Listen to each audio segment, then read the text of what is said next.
17 বছর পর বিসিবির কেন্দ্রীয় চুক্তি থেকে বাদ পড়তে যাচ্ছেন সাকিব আল হাসান। গত বছরের ডিসেম্বরে বাংলাদেশ ক্রিকেট বোর্ড বিসিবির সঙ্গে ক্রিকেটারদের কেন্দ্রীয় চুক্তির মেয়াদ শেষ হয়েছে। চলতি বছর নতুন করে বিসিবির সঙ্গে চুক্তিবদ্ধ হবেন ক্রিকেটাররা। নতুন এই চুক্তি থেকে বাদ পড়তে যাচ্ছেন বাংলাদেশের সাবেক অধিনায়ক সাকিব আল হাসান।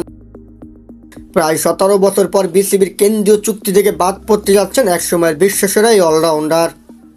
দেশের একটি শীর্ষ পর্যায়ে গণমাধ্যমের দাবি, 2025 সালের কেন্দ্রীয় চুক্তির খসড়া তালিকা সাকিবের নাম রাখেননি নির্বাচকরা। অবশ্য কেন্দ্রীয় চুক্তি থেকে সাকিবের বাদ পড়ার বিষয়টি অনেকটা স্বাভাবিকই বলা যায়। ইতিমধ্যে আন্তর্জাতিক টেস্ট ও টি-20 থেকে অবসর নিয়ে ফেলেছেন সাকিব আল হাসান। তবে ওয়ানডে খেলা চালিয়ে যাওয়ার কথা থাকলেও গত সেপ্টেম্বরের পর জাতীয় দলের হয়ে আর খেলেননি সাকিব আল হাসান।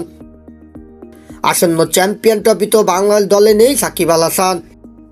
চলতি বছরে জাতীয় দলে ফেরাও অনিশ্চিত।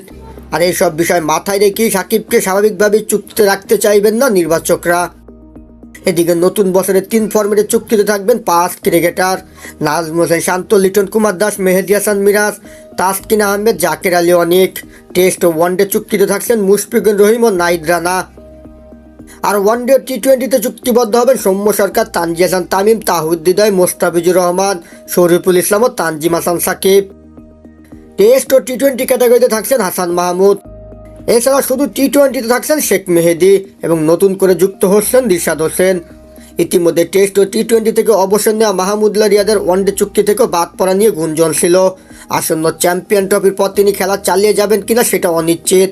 তবে খেলা চালিয়ে গেলে চুক্তিবদ্ধ থাকবেন এই ক্রিকেটার, অন্যথায় বাদ পড়বেন তিনি। সাকিব ছাড়া বিসিবির কেন্দ্রীয় চুক্তি থেকে বাদ পড়তে আছেন নুরুল হাসান সোহান, নাসুম আহমেদ।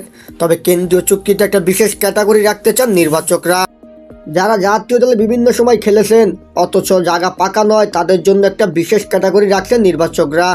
নাসুম আহমেদ, নাঈম হাসান, জাকির হাসান, পারভেজ হোসেন ইমন, মাহাদুল হাসান জয়, শামীম হোসেন পাটোয়ারিদের নাম রাখা হতে পারে।